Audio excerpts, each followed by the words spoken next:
Muy bien, continuamos con esta segunda parte.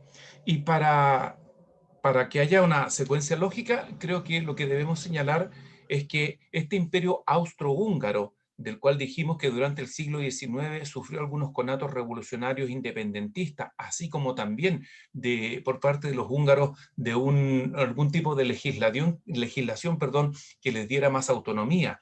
La verdad es que los húngaros, los austríacos son muy distintos, y ustedes vieron en el mapa que voy a mostrar a continuación que este imperio austrohúngaro tenía efectivamente, ya empezado a ser conocido como multiétnico, políglota, y bastante era rara, digamos, que es su situación, porque quienes fundamentalmente ejercen un control político es el gobierno desde Viena, Austria, que es un reino por sí solo bastante pequeño.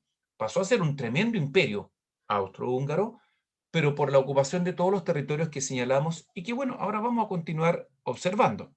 Habíamos quedado justo en esta diapositiva, en la cual teníamos una demostración clara de las múltiples nacionalidades que habían dentro del Imperio Austrohúngaro, y terminamos el video anterior señalando de que este escenario se va a mantener hasta el término de la Primera Guerra Mundial.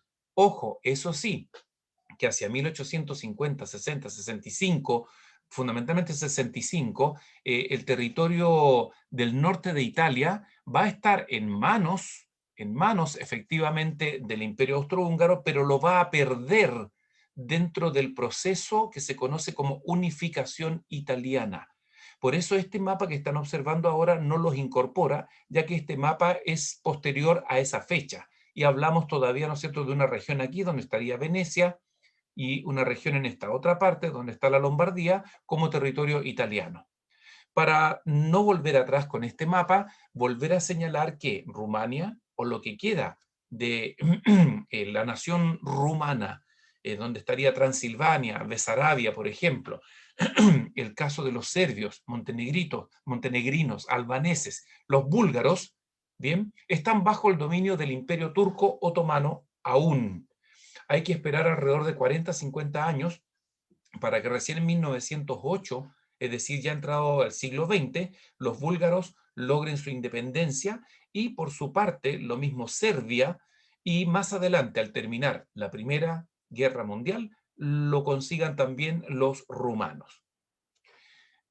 Como ven ustedes, el problema nacional está presente todo el siglo XIX y se proyecta hacia el XX. Hacia el año 48 tenemos una información que quiero compartir, y una imagen que me parece muy interesante y que tiene que ver con lo siguiente: que hacia el año 48, dentro de este siglo XIX, como pueden observar, esta crisis económica continúa, por lo explicado muy someramente en el video anterior. La crisis económica de esos años tiene que ver con alzas de precio, problemas de impuestos, problemas de cosechas, etcétera. Eso siempre va a generar un malestar en la población y va a reclamar a las autoridades, que en este caso era Luis Felipe de Orleans, el rey de las barricadas. Surgió también un fuerte sentimiento en este año 48 de un anticlericalismo. Clerical, clero, se refiere a la Iglesia Católica francesa y católica en general. El movimiento liberal, recuerden ustedes que defendía la idea de libertad religiosa o libertad de conciencia, una libertad de pensamiento. También defendía una libertad de enseñanza, que para aquel entonces estaba fundamentalmente en manos de la Iglesia Católica. De esta manera, en pro de esa libertad que ellos defienden, es que la Iglesia Católica va a sufrir fuertes ataques. Se habla de nuevos tiempos. Comienzan a aparecer demandas democráticas, el sufragio universal, es decir, que todos puedan votar, y un movimiento socialista incipiente, recién unas semillas que están empezando a brotar y se van a explicar en las siguientes diapositivas, y el concepto de soberanía popular, muy, pero muy importante. Es decir, que la capacidad de decidir, eso es soberanía, tiene que estar en manos del pueblo, burgueses y no burgueses, la sociedad, el pueblo francés, el pueblo alemán, el pueblo español, los mismos lombardos, los mismos, podríamos decir, belgas. Soberanía es la capacidad que tú tienes de decidir. Por lo general, tú puedes decidir dentro de lo que ocurre en tus propias fronteras, Y esta soberanía popular entonces demanda de que el pueblo es el que decida, no solo para la elección y las votaciones y elección de representantes en un parlamento o un eventual presidente, presidenta de una república. Francia está bajo una monarquía, digámoslo así, parlamentaria en este proceso. Y la soberanía popular genera en la población las ganas entonces también de terminar con una soberanía en manos del monarca. Se busca la libertad de prensa y la igualdad ante la ley. Son, si se fijan, en comparación con nuestras clases de la semana, las primeras semanas, ¿no es cierto?, presenciales en el colegio, la verdad es que no se habían mencionado la soberanía popular como concepto recientemente explicado, sí se había hablado de la libertad de prensa, ahora hemos explicado por qué hay una aversión, un enojo, una oposición fuerte a la Iglesia Católica, deben relacionar ustedes lo que estuvimos señalando con estas libertades que se pedían, y bueno, ahora aparece la igualdad ante la ley, un problema que todavía existe en muchas partes del mundo, por qué no decirlo aquí en Chile también, puede ser Argentina, México, quizás hasta en los mismos Estados Unidos. Esta igualdad ante la ley es porque en estos años de 1848, el clero, por ejemplo, todavía cuenta con algún tipo de fuero que aunque fue criticado y fue cambiado, fue borrado de la mentalidad en la misma Revolución Francesa, se reinstala.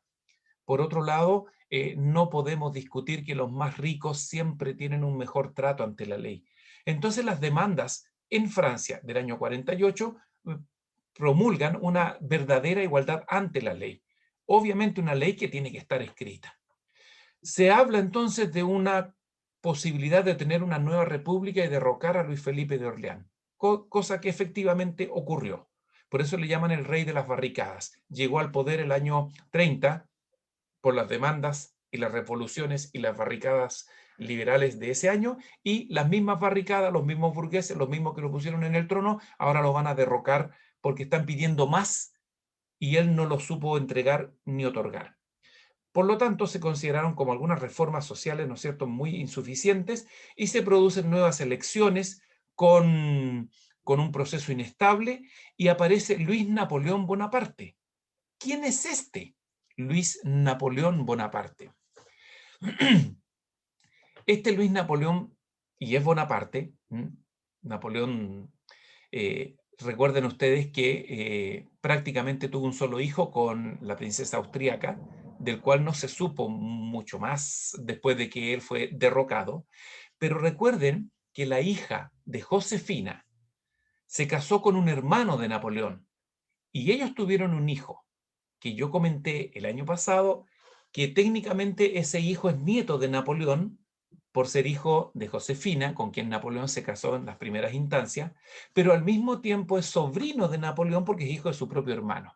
Enredos de la alta nobleza, jerarquía, o lo que pretendió Napoleón, crear algún tipo de, como decíamos, crear una especie de continuidad en el poder, una dinastía.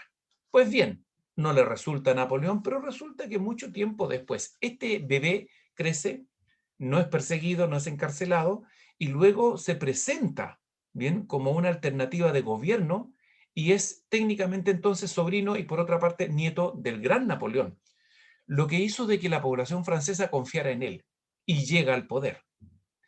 De esta manera, Francia se transforma en una especie de ejemplo para toda Europa respecto a lo que puede hacer el pueblo. Así, el pueblo entonces ha sido manifestado en lo que es la soberanía popular, las libertades, igualdad ante la ley, y lograron ellos, desde este punto de vista, poner en el trono y apoyar a un personaje que les resultó confiable. Y va a estar hasta 1870 por lo menos. Lo último, las nuevas ideas o ideologías que surgieron producto de estos sentimientos revolucionarios del siglo XIX han sido mencionadas en clases: conservadurismo y socialismo. De una u otra manera lo leímos también en clase, así que me permito repetir muy rápidamente una definición que escribimos acá para ambos movimientos. El conservadurismo corresponde a aquellos que apoyaron a las monarquías absolutas, pero que frente a los irremediables cambios se fueron adaptando a la nueva política, pero defendían las tradiciones el catolicismo, una autoridad fuerte, el orden, se oponen a nuevas revoluciones y leyes muy vanguardistas, como esas leyes de igualdad ante la ley, por ejemplo, y obviamente se oponen a algunos derechos de otras clases sociales, que en la última diapositiva de esta explicación veremos a continuación. Simpatizan con el nacionalismo y vemos aquí una fotografía que representa en alguna medida este grupo conservador, herederos probablemente de grupos sociales emparentados con los nobles, obviamente dentro de los más ricos, terratenientes, por otro lado quizás algún burgués bastante acomodado, ¿sí? Este grupo, el conservador, hasta este instante sigue pensando económicamente que debe ser una política económica de resguardo, de protección, y en manos de la autoridad central, que podría ser un rey o un presidente con bastante autoridad como a ellos les gusta. ¿Qué es lo que va a surgir? También un movimiento social. Este es conocido entonces como socialismo. Esta idea surge, dice aquí, dentro de las revoluciones que buscaban derechos y leyes, pero que permitieron lentamente la participación política de los ciudadanos. Sin embargo, aun cuando había una aspiración por parte de los primeros sectores obreros, los trabajadores de estas incipientes fábricas, aquí lo vamos a leer, la verdad es que empezaron a generar un sentimiento, dice aquí, que agrega una demanda ahora de tipo social y económica, no solo el que yo pueda votar, sino que haya leyes que puedan beneficiar mi sector social, ya que yo no soy ni burgués ni un terrateniente conservador. Son demandas de tipo social y económicas que están pidiendo, siendo solicitadas y se demandan, se piden hacia trabajadores y obreros de las fábricas e industrias que estaban empezando a aparecer rápidamente por toda Europa. Y en ese sentido, esta última diapositiva de esta parte de las explicaciones es bastante importante, creo yo. Los primeros pasos del socialismo. Para entenderlos, la pieza clave es saber que se está desarrollando ya en Europa la llamada revolución industrial, que es todo un tema que comienza prácticamente en una segunda parte de los contenidos de este siglo XIX, en una semana más aproximadamente. Vamos a estudiar esta revolución industrial. Hay en ese sentido, como la imagen lo muestra, ya incluso un paisaje urbano distinto, puesto que van a aparecer las primeras fábricas y las primeras industrias en todas partes de Europa. Precisamente en Inglaterra primero, Francia segundo lugar, Alemania tercer lugar, Bélgica, en toda Europa. Y obvio, los que trabajan en las fábricas son los que nosotros conocemos como obreros o trabajadores, ¿no es cierto?, en general. Ahora, la pieza clave para entender por qué surge estas primeras ideas de socialismo es porque la revolución industrial ha aparecido juntamente entonces con el obrero y el trabajador de la fábrica. Vamos a ir terminando con una mirada a esto.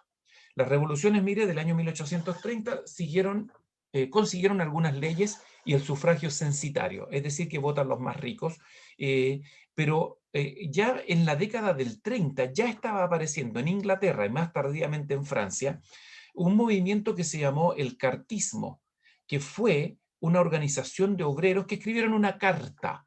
Y en esa carta están pidiendo cambios importantes porque les parece tremendamente injusto y no hay ninguna legislación, ni nacional, ni liberal, ni conservadora, que esté pensando en ellos. El grupo denominado proletariado urbano, el proletariado obrero. ¿Qué es lo que van a pedir? Y en Inglaterra solamente se va a conseguir cambios en el trabajo infantil y femenino. Les va a parecer a ustedes una aberración y totalmente grosero que ellos hayan celebrado como un gran logro que, por ejemplo, la edad mínima para trabajar fueran 8 años, lo que quiere decir de que estaban trabajando niños de 6 y de 7.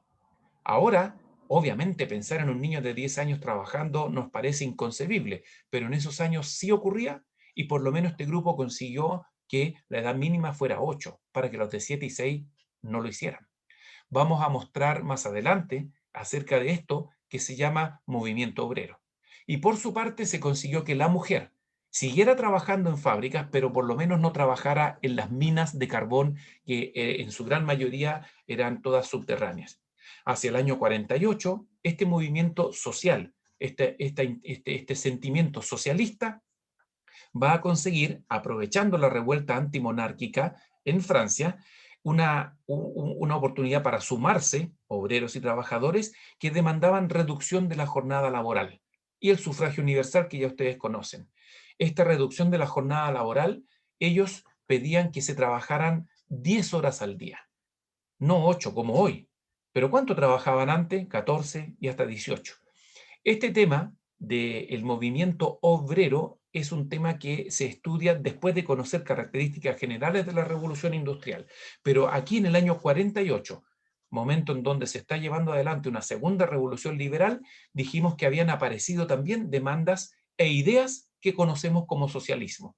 ¿Y cuál es su fundamentación? En demandas, obvio, de tipo social, demandas de tipo económica, demandas justas, aprovechando la efervescencia revolucionaria e inspirados en una justicia social, aún incipiente, básica y mínima, pero por lo menos aparece. Era nuestro compromiso explicarlas, aunque sea brevemente, y a través de este medio, esta grabación y estas cápsulas, ¿no es cierto?, que utilizamos también en nuestras clases. Más preguntas, por supuesto, nos vamos a ver en clases de Zoom dentro de la semana y seguramente podremos tener más adelante otra grabación para subir al canal YouTube y compartirlo con más personas que nos ven, no solo los alumnos que tenemos en nuestro colegio. Me despido entonces hasta aquí y vamos a dejar de compartir para que, chiquillos, chiquillas, darles ánimo y continuar trabajando. Le vamos a ganar a la pandemia y vamos a seguir aprendiendo cómo algunos hechos importantísimos del siglo XIX nos han afectado hasta el día de hoy en todas partes del mundo. Me despido entonces, nos encontramos en una próxima grabación. Chao, chao.